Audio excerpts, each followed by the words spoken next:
L'essentiel de l'actualité avec Lionel Durel. Bonjour à tous, nous sommes le lundi 4 mars 2019. Voici votre journal de la mi-journée avec la rédaction de 24matin.fr. 41 départements de la moitié nord du pays, du centre et du nord-ouest sont encore ce matin en vigilance orange en raison d'un fort coup de vent dû à la tempête Freya qui touche les îles britanniques. La circulation des trains reste perturbée. Dans son bulletin de 10h, Météo France a levé cette mesure de suivi pour les départements de la Loire-Atlantique, du Morbihan et de la Vendée. L'événement devrait prendre fin ce soir à 18h. Un 5e mandat et une élection présidentielle anticipée. Des centaines de personnes ont manifesté en Algérie dans la nuit de dimanche à lundi pour protester contre la candidature déposée plus tôt d'Abdelaziz Bouteflika à l'élection présidentielle pour un 5e mandat qui s'est engagé à abréger s'il est élu le 18 avril. Il n'ira pas au bout de son mandat et se retirera à l'issue d'une présidentielle anticipée, a-t-il expliqué. Bouteflika est âgé de 82 ans.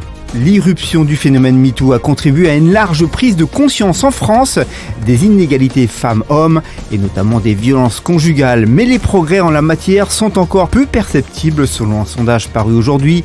Dans cette étude, plus de 55% des Français estiment que les violences conjugales et sexuelles doivent être combattues en priorité et 33% qu'il faut s'attaquer avant tout aux inégalités de salaire. Quelques 95% des sondés se prononcent ainsi pour des peines plus sévères envers les auteurs de violences faites aux femmes.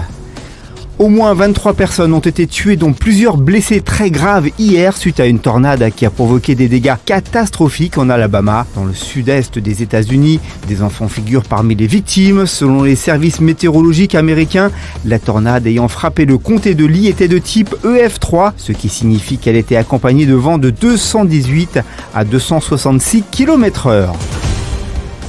En bref, et dans le reste de l'actualité, les jeunes stylistes veulent une mode bonne pour la planète. Alarmée par l'état du globe, une nouvelle génération de stars montantes de la mode, qui s'illustre à la Fashion Week de Paris, adopte une façon radicalement différente de créer pour limiter le gaspillage et la surconsommation. Dans le département de la Somme, percuté par un véhicule, un gendarme est entre la vie et la mort. Le gendarme qui effectuait un contrôle routier a été percuté violemment par un monospace, lequel a pris la fuite. Mais selon le Courrier Picard, le chauffard a été interpellé plus tard. Le suspect est déjà défavorablement connu de la justice. Au moment des faits, il se déplaçait sans permis, sans assurance et sous l'emprise de stupéfiants. En sport, joueur des Girondins de Bordeaux, la raison de l'indisponibilité de Younous Sankaré depuis 3 semaines a de quoi surprendre. Elle serait due à des implants de barbe. Selon le journal Sud-Ouest, l'opération, réalisée dans un cadre privé, aurait provoqué des complications et de la fièvre chez l'international sénégalais. En handball et en Ligue des Champions, le PSG a terminé la phase de poule par une nouvelle victoire face aux Ukrainiens de Japorogier 31-25. Déjà assurés de terminer premier de leur groupe, les Parisiens disputeront les quarts de finale en avril prochain.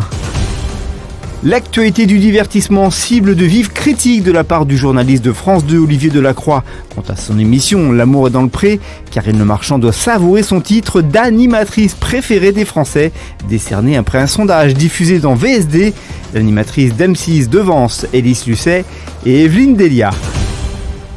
On conclut ce journal avec votre météo de mardi matin. Des averses se produiront au nord de la Loire. Quelques gouttes tomberont sur les régions centrales. Le temps est plus sec près de la Méditerranée et des Pyrénées sous un ciel passagèrement voilé. L'après-midi, le temps sera sec et lumineux sous une ligne La Rochelle-Lyon. Au-dessus, le temps sera nuageux avec des épisodes pluvieux. Côté température, mardi matin, il fera de 2 à Dijon à 10 pour Perpignan, 6 à Paris et Limoges, 5 à Lyon et Lille, 9 à Marseille. Merci d'avoir suivi ce Flash Info. L'actualité continue bien évidemment sur nos réseaux sociaux, nos applications et sur 24matin.fr. Bon après-midi à tous, à mardi 13h pour un tout nouveau journal.